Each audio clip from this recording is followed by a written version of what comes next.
Tell me what you see from JB as a scorer and what he brings to this league in that part of his game. Yeah, I mean, he's our driving force on the offensive end.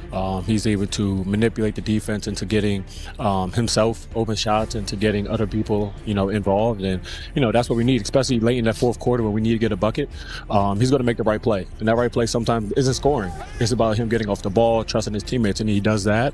And, that's why he's huge for us. Madison Square Garden was silent. The Knicks were down 27 points at halftime. The crowd looked stunned. The cameras were locked onto Victor Wembanyama, waiting to see if the young superstar would finish the job and put New York on the brink. Almost nobody was paying attention to the 6'2" guard standing quietly in the corner. 2 hours later, everything had changed. Jalen Brunson had exploded for 36 points. The Knicks had completed the largest comeback in NBA Finals history, and suddenly the entire series looked different. New York wasn't just alive anymore, they were in control. Before we get into it, if you love basketball and enjoy NBA stories, player breakdowns, and playoff coverage, make sure to subscribe and join the channel. We've got plenty more coming, so hit that button and let's get started. To understand how Brunson became the player capable of delivering a moment like that, you have to go back years before Madison Square Garden was chanting his name. The story starts during Dirk Nowitzki's final NBA season. While the basketball world focused on Dirk's farewell tour and Luka Doncic's arrival, there was another young player quietly trying to prove he belonged. A 22-year-old second-round pick that most teams had already overlooked. That player was Jalen Brunson. By the end of that season, Dirk was publicly praising him. He talked about Brunson's work ethic, professionalism, and approach to the game, the things that never show up in a box score, the things scouts often struggle to measure. At the time, very few people paid attention,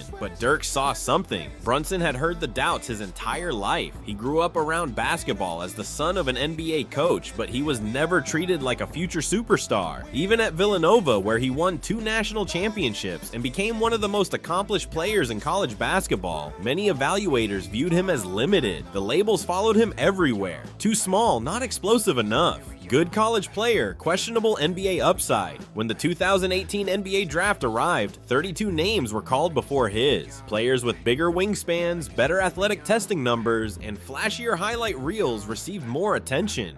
Brunson slid to pick number 33, becoming little more than a developmental project in the eyes of many teams. Dallas selected him as a backup guard, not as a future franchise cornerstone. But while scouts focused on measurements, Dirk focused on habits. He noticed a young player who arrived early, competed relentlessly, and treated every practice like it mattered. One day, Dirk pulled him aside and gave him a message that Brunson would never forget. "You're already way ahead of my curve." At the time, almost nobody understood how important those words would become, but looking back now, it feels like one future legend recognized another long before the rest of the league caught on. Dirk Nowitzki saw something in Jalen Brunson long before most people did. He admired the habits, the discipline, and the approach that Brunson brought to the game every single day. Those were the same qualities that had helped Dirk build a Hall of Fame career. It was never about athletic testing numbers or flashy highlights. It was about the work being done when nobody was watching. Years later, Dirk would still speak highly of Brunson, even admitting that losing him was one of the toughest departures the Mavericks had experienced. He was not alone in that belief.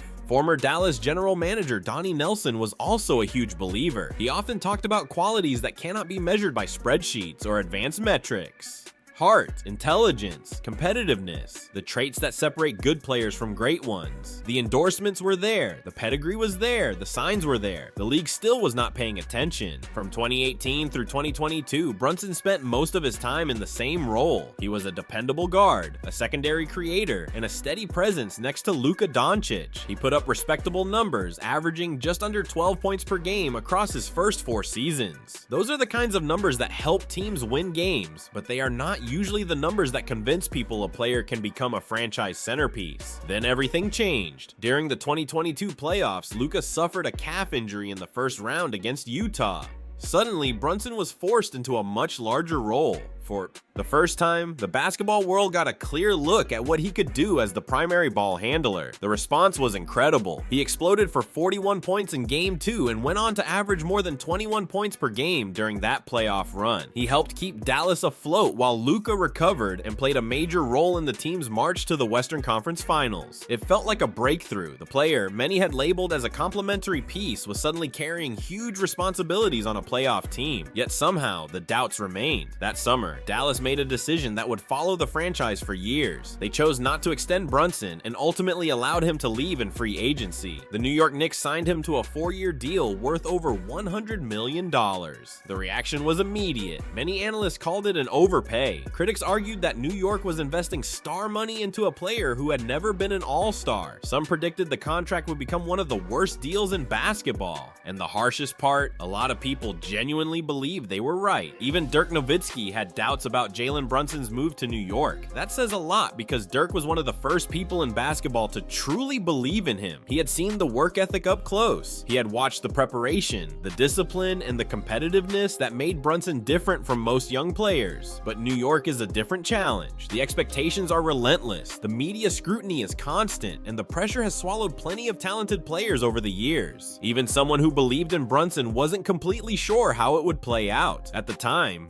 the league seemed to have reached a unanimous verdict on him. Most people agreed he was a good player, a winning player, and someone any team would love to have. What they did not believe was that he could become the face of a franchise. The problem was that everyone kept measuring him against what they thought an NBA superstar should look like. They wanted elite athleticism, incredible length, explosive highlights, and physical traits that jump off a scouting report. Dirk had been focused on something completely different the entire time. He saw the character, the leadership, the work ethic, and the competitive drive that cannot be measured by a vertical leap or wingspan. While the league obsessed over physical tools, they overlooked the qualities that often matter most when games get tight and expectations get heavy. When Brunson arrived in New York, he immediately started proving people wrong. In his very first season, he posted career highs across the board and averaged more than 24 points per game. The impact was instant. The Knicks went from a struggling team to a playoff team almost overnight, and he helped lead the franchise to its first postseason series victory in more than a decade. Suddenly, the same contract that had been mocked across basketball media was being viewed very differently. What had been labeled an overpay started looking like one of the smartest moves in the league. The success only continued to build. Brunson earned his first All-Star selection, followed by All-NBA honors, while helping New York stack winning seasons and make deeper playoff runs. He guided the Knicks to heights they had not reached in decades and completely transformed the perception of both himself and the organization. The player many thought could never carry a franchise was now carrying one of the most famous franchises in sports. Then came this season, which felt like the final confirmation of everything his supporters had believed. Playing under Mike Brown with a roster built around his strengths, Brunson averaged 26 points and nearly 7 assists per game while continuing to improve as a leader and playmaker. He earned another All-Star appearance, another All-NBA selection, and then added another historic achievement to his resume. In the NBA Cup semifinals, he scored 40 points, the most ever recorded in an elimination game in tournament history. He followed that performance with 25 points and 8 assists in the championship game, earning NBA Cup MVP honors and helping deliver one of the biggest accomplishments the Knicks had celebrated in years. By that point, the debate was over. The player many dismissed as a complimentary piece had become one of the league's biggest stars.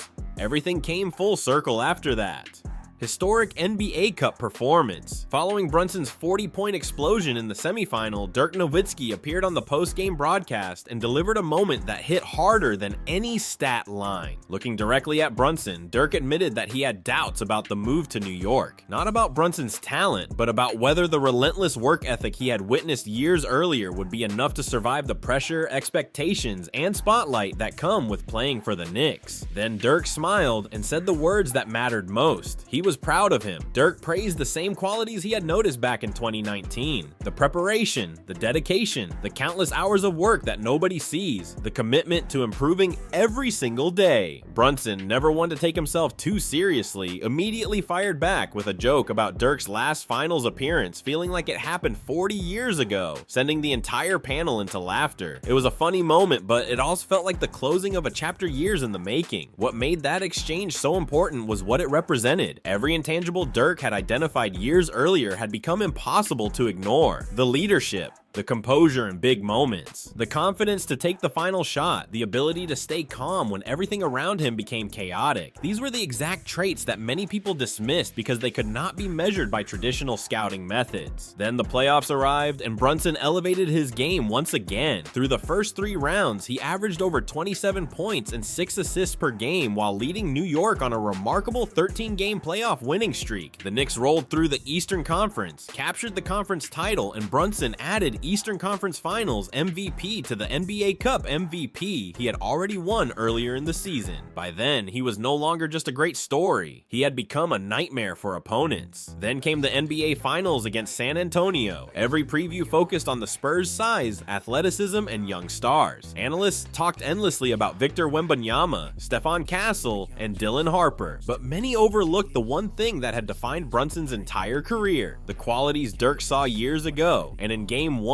Brunson reminded everyone exactly why they mattered, dropping 30 points on the road and immediately putting his stamp on the series. Game 1 went to New York. Game 2 was even tighter, but the Knicks escaped with another win and suddenly held a 2-0 series lead. Then came Game 3, where San Antonio finally responded and snapped New York's incredible playoff streak. Momentum appeared to be shifting. The Spurs were young, talented, and gaining confidence. If they could steal another game, the entire finals would feel different. Then came Game 4, and with it, the defining performance of Jalen Brunson's career. The Knicks walked into halftime trailing by 27 points on their home floor. Madison Square Garden was stunned. The energy had vanished. Fans were already wondering about Game 5. Most teams would have folded. Most players would have started thinking about the next opportunity. Brunson didn't. There was no dramatic locker room speech, no emotional outburst, no desperate attempt to force a miracle. Instead, he kept the message simple. Chip low, one possession at a time, stay locked in, keep fighting. The comeback started slowly, then suddenly became unstoppable. By the end of the third quarter, the lead had been cut to single digits. Midway through the fourth, Brunson was drilling deep pull-up threes and controlling every possession. His floater gave New York its first lead of the night. Then, after his final shot bounced off the rim, OG Anunoby flew in for the putback that completed the largest comeback in NBA Finals history. Brunson finished with 36 points, 7 assists, 5 rebounds, and 1 massive victory. More importantly, he gave New York a commanding 3-1 series lead. At that point, every argument against him officially collapsed. The "he can't carry a franchise" crowd was wrong. The "he's just a complimentary piece" crowd was wrong.